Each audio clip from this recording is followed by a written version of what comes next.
With only 5 days left, here's a quick rundown of a few things that you should know when and how to use them. Most importantly, do not waste them. Most importantly, these items are going to be handed to you if you have one of the Founders Packs, being silver, gold, or platinum. You'll be rewarded with a few things that are going to be called offense, battle item chest, healing item chest, and utility item chest. These are the Russian names on screen, obviously, but the icons are what are represented on the website in the Founders Packs. Now, in these items, or in these boxes, you can find a variety of items that are going to be used throughout your Guardian raids, Abyssal dungeons, Abyssal raids, and later down the line in your Legion raids. The thing about those items is they either cost a lot of materials and or gold in order to make or to buy from other players. So just wasting them willingly is definitely not the right choice here. Going over the healing items, you have two different kinds. One of them are percentage based, in this case 30, 45, and 60%, and others that have a flat value. The main difference is these up here do cost gold and have a limited amount of use during certain dungeons. These, on the other hand, only cost silver, but you can't use them everywhere. For example, if I were to use them, it'll just heal me up.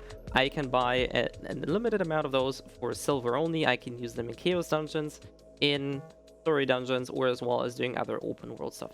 I cannot use those in Guardian raids. Naturally, they also come at a price of gold, so you don't want to waste those items. We can just do a quick rundown. Obviously, the prices that you're going to be seeing here are going to reflect the Russian economy. So if you go to combat goods, recovery, you can see a green potion goes for around 5 gold.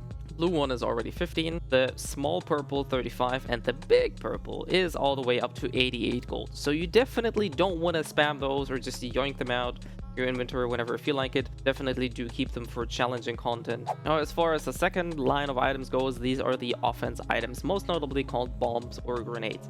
Almost all of these bombs have some kind of damage effect, but usually also a utility effect. For example, the dark grenade here does not only deal damage, but also makes the enemy take 20% additional damage. The corrosion bomb reduces the enemy armor, so you can use destruction more effectively.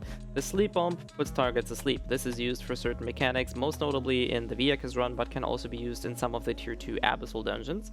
Fire grenade is a classic DPS grenade or DPS bomb, which also leaves a trail of fire on the ground. Destruction bomb deals damage and deals destruction, and whirlwind bomb is very often used as an exhaust or impairment check. All of these, same rule applies here. If you don't need to use them, don't use them. They come with a gold cost, and there are specific raids or guardians where it's ideal or you're pretty much required to have those in order to clear mechanics reliably. The third and last category, the utility items, are a little bit of a mix because you have a few items such as the campfire here, which technically classifies as recovery item, but it's not really a potion per se, and it's a little heal over time, which can be useful in a pinch, but it's not as commonly used as those potions. You have a panacea, which removes a debuff from yourself, so you can remove a dot, a bleed, or any other negative effect like a slow. You have awakening potions, which fill up your identity gauge in case your class uses one.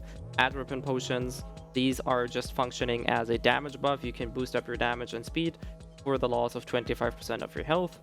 Marching flag increases your movement speed. A pheromone bomb, which is very often used in conjunction with signal flares to locate the boss. Now, the reason why the flares and pheromone bombs are so useful is, for example, this is one of the Guardian Raid maps here, right? It's not too big, so I could ideally just walk around. If I throw the flare here, you can see, sure, the boss is not super far away. I can go down there and I can find the boss. However, this is not always the case, as there are maps that are quite big, and it's going to be very annoying to find the boss here. For example, in this map here, if I throw the flare, you can see the boss is now at that corner.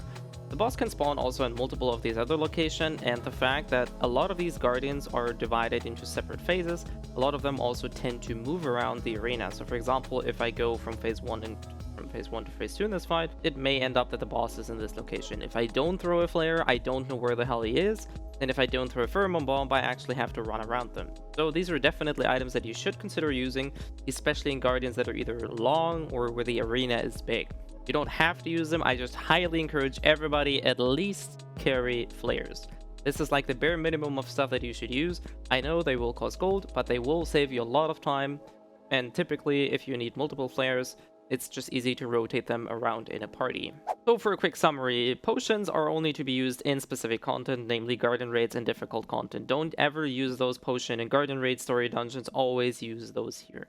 Bombs, on the other hand, are very optional. It really depends on the type of content you're doing. A lot of Guardians don't require any of these. Some later dungeons require a lot of these bombs. So depending on the situation you're in, definitely carry whatever is required in order for you and your party to clear this properly. Lastly, flares are definitely one of the only items that I would call mandatory alongside with potions. Whenever you go into your guardian raid, please carry a flare, and you don't necessarily have to throw it as the first player, but at least carry one, and if nobody throws it, you know, just drop it, or, well, face the consequences, which means just running around in a party and looking for the fight. And that's it for this short video. Thank you everybody for joining. As usual, you can find any of my other social media links below in the description, and I'm happy to see you in any other future streams. I also plan on doing a 24-hour stream for release. So I'm happy to have anybody of you there, if only for a few minutes or hours. We're going to be talking all sorts of stuff all the way where we're leveling. Do stay safe, do stay happy, and I'll see you next time.